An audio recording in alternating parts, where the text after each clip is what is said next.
Everyone wanted BYU and Arizona State to play in the Big 12 football championship last year, and here's the good news. Next year, they will. This is Locked On Big 12, Locked On Sun Devils crossover.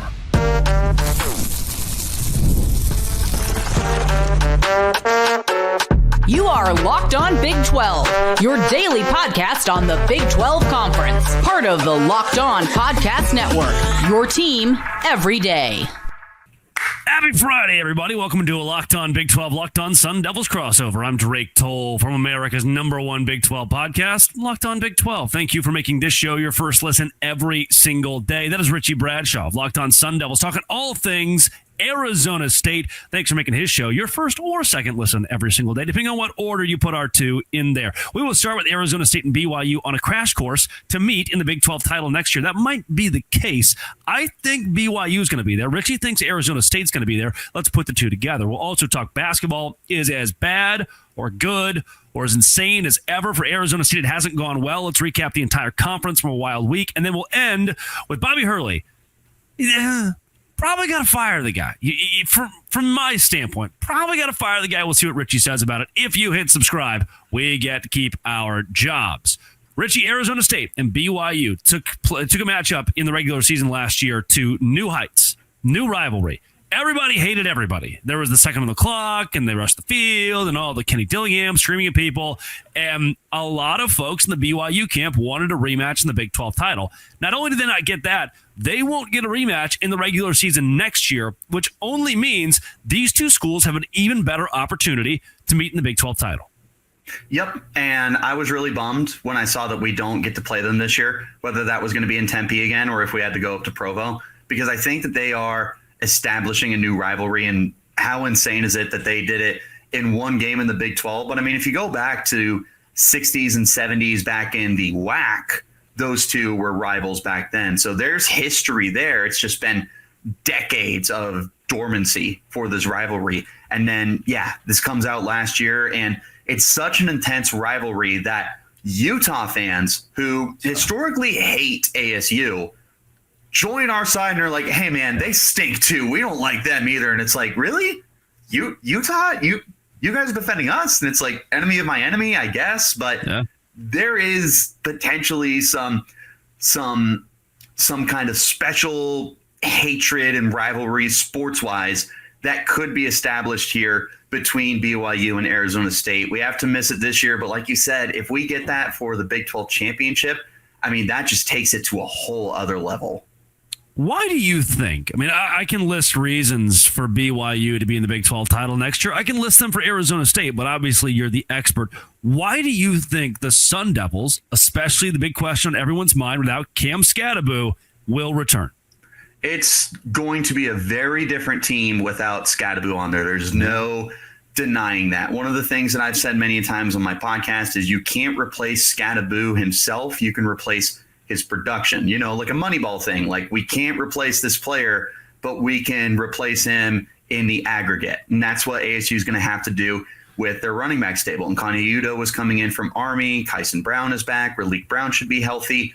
So if you can combine for what Cam did last year, you'll be fine with it, kind of thing. But Sam Levitt is back and Jordan Tyson is back, and those two were as dominant a quarterback to receiver duo that the conference had last year. The defense is still really good. They're returning a ton of guys, as we've all talked about, until we're blue in the face, but the entire coaching staff's back too. You have Kenny Dillingham back. You've got both your coordinators, Marcus Arroyo and Brian Warder, back. And as of right now, all of your assistant coaches are back too. Someone could be poached later, sure, but right now the continuity throughout the roster and throughout the coaching staff is what helps ASU get in such a great spot right now. Yeah, ASU and BYU both returning quarterbacks next season. BYU has a stud running back coming back, a lot of key pieces on the defense. Let's talk schedules. We just saw these released by the Big 12 Conference. And for BYU, Portland State, Stanford, East Carolina, not that bad of a non-conference slate. You're going to be okay, I think, there. Then starting at Colorado is a toss-up. I don't really know what Colorado is going to look like next year. I feel like BYU is likely going to be favored in that game. Then West Virginia, at Arizona, Utah. those games are all pretty winnable. You're likely a favorite in those as well, considering those schools were on the back half of the Big 12 last season. Where it gets tough for BYU, they go at Iowa State, have a bye week, go at Texas Tech. That's the toughest 3 weeks they'll deal with, and one of those 3 weeks is a bye week, finishing up with TCU at home, at Cincinnati, UCF at home. It's a very easy last 3 games, or seemingly, because 2 of the 3 are at Lavelle Edwards, and one of those is against a team that I have 16th in the Big 12 preseason, Cincinnati. For Arizona State, when you analyze the schedule, does it prove to be a championship slate for the Sun Devils? What's so interesting to me about this schedule, and we've talked about it before on the Big 12 squad, and if you haven't listened to that, you definitely need to listen to that, by the way. It's the best. But I like the schedule for ASU, and there's also a lot that I don't like about it, but some of the things that I like are your tougher games you're getting out of the way with it being at home, like you're hosting Texas Tech. I'm actually a little higher on TCU as of right now, so hosting them is a big deal. I think West Virginia, hit or miss. I'm not sure how they're going to be, but we'll see. But then you are going to Iowa State in November, and you may not have snow, but it is wet and it is foggy, and that's not going to be fun. You're visiting Utah, who I think will be better. I don't think they're conference contenders yet. They could prove me wrong because that's still a very well-coached team, and Devin Dampier could be a difference. I am really high on Baylor. I don't know where you're at on Baylor, but I think they're going to be one of the better teams in the conference this year. Opening your slate going to Waco, not a fan. So there's some tough games on here, but I like what ASU has been dealt for their home games. After coming off of a perfect season at home, they were undefeated at home. The games that you have here could lead you to go undefeated again. Now, Texas Tech, that's going to be as tough a game as you have this year. Yeah. But there's just stuff that I like and don't like, but ASU is going to be tested this year. I think Tech's going to be a whole lot better because of what they did in the transfer portal this offseason. They would scare me if I'm pretty much anybody right now. So consider Texas Tech to be a team to worry about. And interesting what you say about Baylor there. With a starting quarterback returning, anybody in that boat is going to be dangerous. I don't think the Bears will win a Big 12 title. I don't think the schedule shakes out as favorably as it could for them because that opening game is against such a formidable opponent in Arizona State. And Waco is honestly a pretty easy place to play. It just is. The Bears have not had a lot of success under Dave Aranda in Waco. They've talked about actually being like road warriors, road dogs in the last few years, which is kind of a weird thing to say when you could just play at home, and that should always be easier for you. So the Baylor slate, I get why people are high on them. They still seem like an 8-4, 9-3 team to me right now, which is not bad. Like that's pretty, you're one of the top end teams in the Big 12. Coming up, let's talk hoops. Arizona State has not been very good at that whole thing, and really the conference as a whole seems kind of down. This is a Locked On Big 12 Locked On Sun Devils crossover brought to you by the Locked On Podcast Network, your team every day.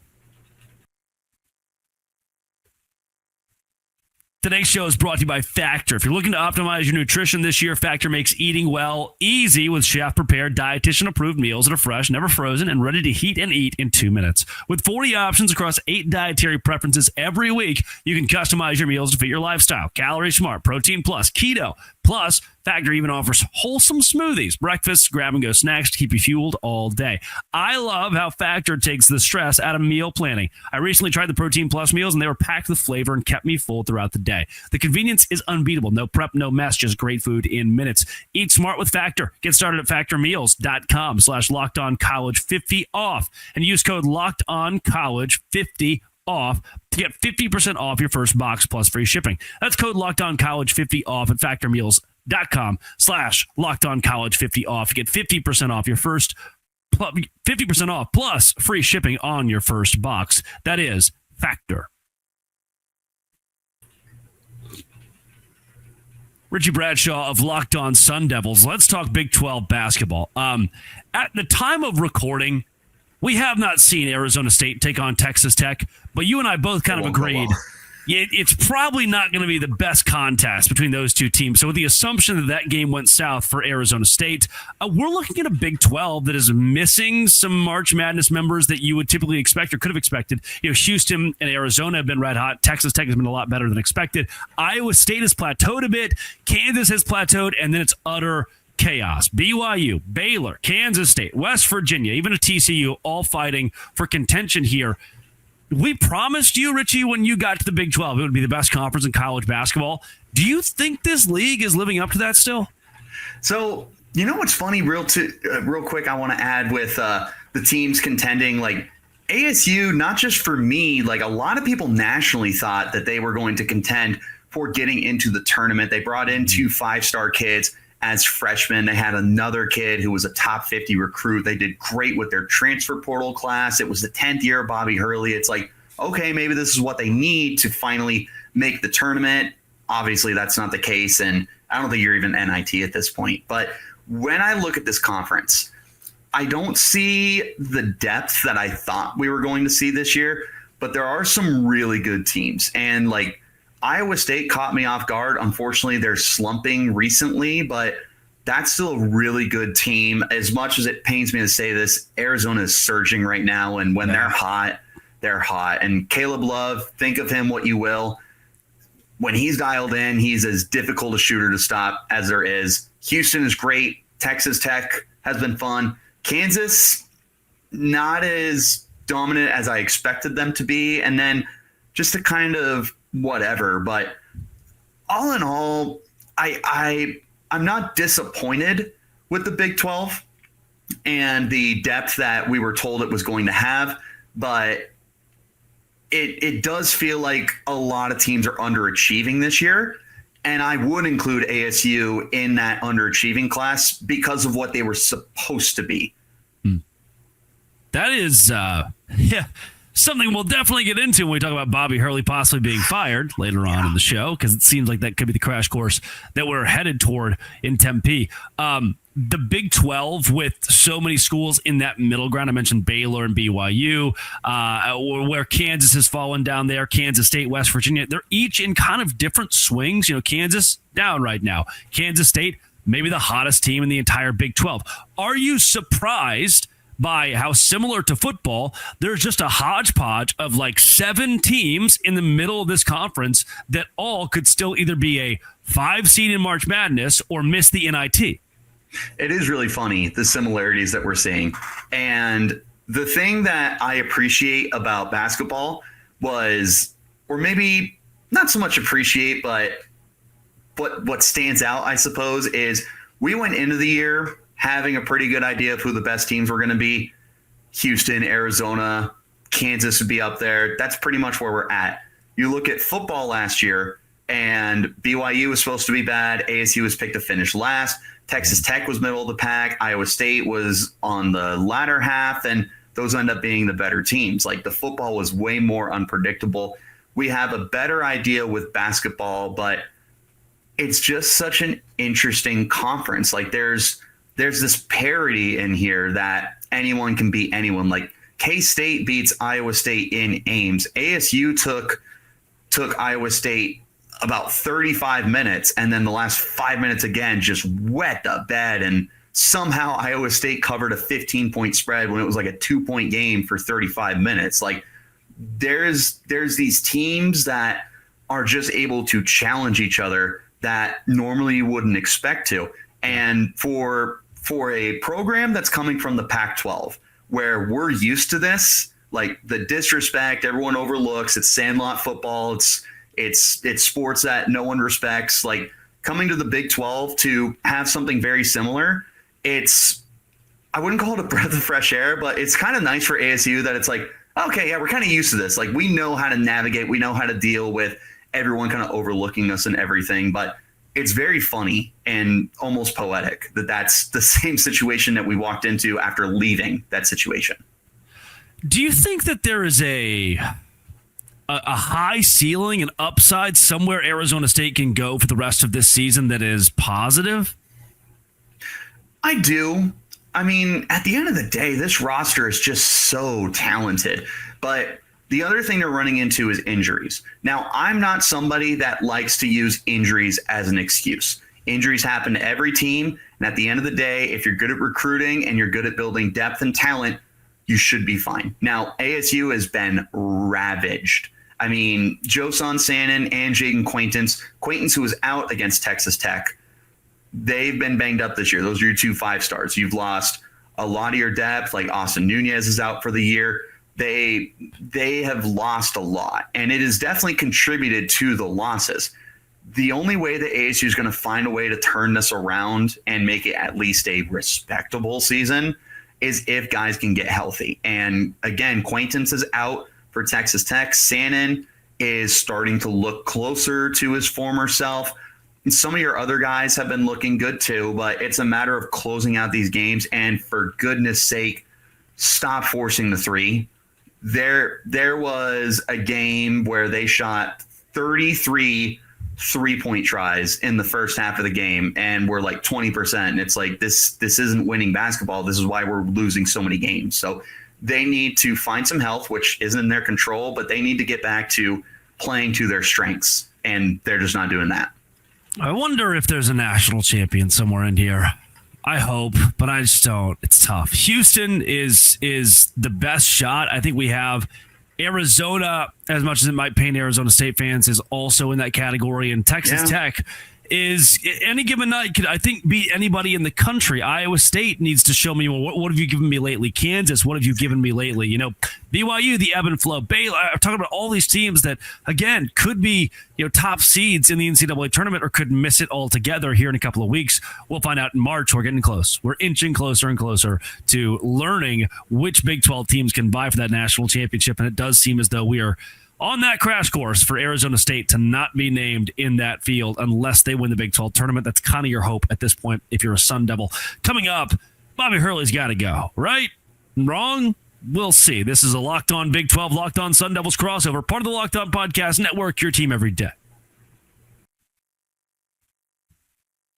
Today's show, it's not shocking at all, is it's brought to you by FanDuel. FanDuel, when the NBA season is here, is where you have to go. I have to, if you want to live wager on these games. When the game tips off, the NBA action's just getting started. FanDuel is America's #1 sportsbook. You can live bet throughout the game. So even if you miss the opening tip-off or want to be a fourth quarter comeback, you see one coming, I should say, you can stay in on the action. And if you're looking for bigger payouts, same game parlays are there. I love using FanDuel's live betting feature because then I get to stay up to date with every moment in the game. And even if my pregame bet's not going to hit, maybe my in-game bet will. Plus the app, it's easy to use, and right now new FanDuel customers can get $150 in bonus bets if your first $5 bet wins. Just visit FanDuel.com to join today. That's FanDuel.com for your shot at $150 in bonus bets. Make every moment more with FanDuel, the official sports betting partner of the NBA.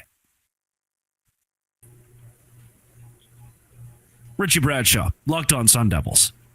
I, Drake Toll of Locked On Big 12, do believe Bobby Hurley should be fired at the end of the season. He is the king of doing just enough to keep his job for a really, really long time. And recruiting has been there. Wins have not, really. And now in the Big 12, laying a complete egg in his first season in a very tough conference. But we've seen other schools like BYU walk through the door last year and competed instantly. Houston was also in that category. Arizona was one of the top teams in the conference. Arizona State has not gotten it done. To me, it's time. I agree. The recruiting is insane, what he's been able to do. Since they have started tracking like 4-star, 5-star stuff like that, I'm going to blow your mind with this. Yeah. Of the top 25 recruits, according to 24/7, Bobby Hurley has recruited either 17 or 18 of them just in that 10-year span that he's been at ASU. Multiple 5-star kids, multiple kids that are super high 4-star, maybe should be there. He has gone to the tournament 3 times. Those 3 trips all required him to go through the first of 4, where he's 2-1, and then he's 0-2 in the round of 64. And there's been some really good teams in there. There has been some really good teams that he's had. And there's NBA players that have come through this program too, and they just have no success. They are looking here. under 500 when it comes to in-conference play. 0.463 to be exact. Like they don't win in the Pac-12, clearly not in the Big 12. And yeah, you can recruit all day long, but if you're Kevin Sumlin, it doesn't matter how good you recruit because you can't coach these kids up. And Bobby Hurley is the Kevin Sumlin of college basketball. Like all these top classes and all these 5-stars are coming in and you're doing nothing with it. Nothing. And it's beyond frustrating because this was the year. This was the year where everything was supposed to align. You were going to the conference for college basketball. You were going to make a statement with 2 5-star kids, with a really good transfer class, and everything has fallen on its face. And like I said previously, I don't like blaming injuries. You just won't find me doing that. So yeah. I can acknowledge ASU has had a lot of injuries, but the guys who are healthy, I mean, why aren't you getting more out of them? And it's the same issues every single year with Bobby Hurley. These guys aren't playing physical under the rim for getting rebounds. They are causing turnovers. Like it's just the same problems every year. Free throw shooting. Don't even get me started, Drake. Yeah. Tell me, Richie, is the success of the football program, which by and large has not been there in Hurley's 10 years, is this newfound success putting even more pressure on Hurley, showing that teams can win at the top level of both men's basketball and football now?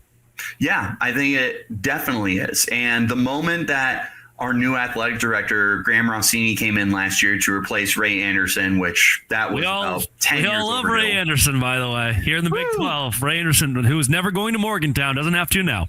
That was one of the craziest comments I've ever seen. And he's had a lot. He fights with fans in the stands. Like, that's just who he is. But yeah. Graham Rossini comes in, and you start to see an uptick in the NIL. You start to see an uptick in fans and former alumni that are interested in participating, not just with the money side of things, but going to the spring ball game or just attending games in general and going to events and everything like that. Like, everything is starting to grow and whatnot. And what ASU football just showed is, we don't need 5-star kids to have success. We need coaching, we need culture, and we need guys who want to be here. And that resulted in an 11-win season, the first one ASU has had in this millennium, and one of the best teams that they've had, period. So then you look at the basketball team, and it's like, well, what's wrong here? Because we are recruiting at a rate that is significantly higher than ASU football is. And yet they are having even less success. Like, you talk about in that decade that Hurley has been here, ASU football has been pretty much in that same realm. Like, they're fine. Some years they're a bowl team, and then they've had some really bad years. But at least we're seeing a rebound, no pun intended, from the football team that we're just not seeing from the basketball team. Are fans upset? Or because there are some schools, to be honest with you, that just don't really care about basketball. Like, people are just like, you know what? Just another year of Nebraska, right? They just lose every year. They're kind of, all right, whatever. It's the basketball team. Do fans really care enough for Bobby Hurley to go? It is so hit and miss, because the fans that actually do care about ASU basketball, first of all, God bless them, because that is not an easy thing to do. But they do want to see this program improve. And we know that it can be better. But then you've got the fans that are wishy-washy and don't really pay too much attention, who will tell you exactly what you just said is, well, it's ASU basketball. We don't have expectations here. Like, my personal expectations that don't get accomplished is I want to go to the tournament every once in a while. Every couple of years, I want to go to the tournament. In my lifetime, I want to go to a Sweet 16. And that just looks less and less realistic with every year that Bobby's here. But those fans will tell you, can we really do better? Like, can we do better than Bobby Hurley? Is anything going to change? Can you bring someone in who's going to change things? And it's like, I hear what you're saying. That's not the mindset you should have, but I hear you. It's they just have to make that change, especially with a new athletic director who is focused on building everything up, like baseball, which ASU has historically been one of the better baseball programs in college baseball. Like, they're trying to rebuild that. And women's volleyball took off this year. The wrestling team has always been strong. I don't know if you know this, ASU hockey is top 10 in the country right now. Like, they're building up their sports across the board, and college basketball is probably the second biggest sport collegiately after football, and you're not doing anything there. So I think it's time to make that change, even if some fans are of the mindset of, can we do any better? You're not going to do better if you have that mindset. I mean, if Bobby Hurley's name was pretty much anything but Bobby Hurley, is he still the head coach there? That's something that I wonder a lot too. As we hear on every single broadcast, oh, Bobby Hurley, the all-time college basketball assist leader, and this, that, and the other, and his brother's Dan. It's like, yeah, I wish Dan was here too, but it's definitely something that you have to wonder. Is there's so much name brand here with Bobby Hurley. It's not Richie Bradshaw's on the court and no one knows who Richie Bradshaw is. If he was on the court, we're in trouble. But it's something that's really worth having a conversation about. Richie, if folks want to find more of your work talking all things Arizona State, where can they go? You can find me on Twitter at Richie Brads with a Z 36. You can check out the podcast at LO_Sun Devils. We're also available wherever you get your shows.